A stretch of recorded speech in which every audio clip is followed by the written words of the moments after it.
At present, there are at least 16 different genders that have now been defined. Do you believe that multiple gender identity should be taught in school? Do you believe that gender-affirming surgery should be permitted legally before the age of maturity? And finally, do you support biological male transgender athletes competing in women's sports? And we'll start with Ms. Smith. I have a non-binary family member, and I believe these decisions are very personal, and it should not be debated in public. We shouldn't be making any child feel like the issues they're struggling with or something that's a political football.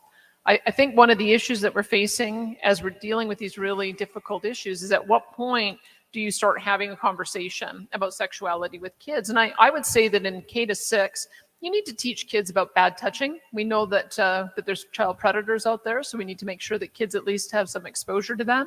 In junior high, when they become sexually mature, they need to know how babies are made so that they don't inadvertently make a baby. So I think that's appropriate for junior high.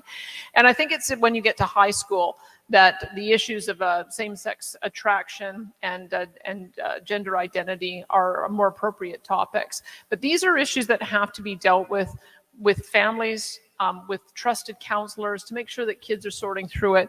I've had transgender guests when I was on my show before. Every single one of them said that the decision to transition should be made after the age of 18.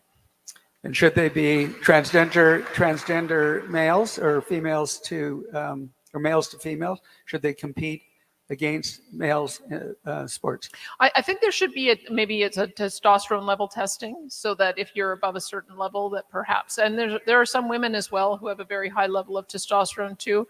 Maybe there needs to be a separate category so that you can have some parity. But I think that we've had a lot of female athletes who feel like they've lost important positions in being able to get their sports career off the ground because they feel like it's been unfair in the competition. Thank you, Ms.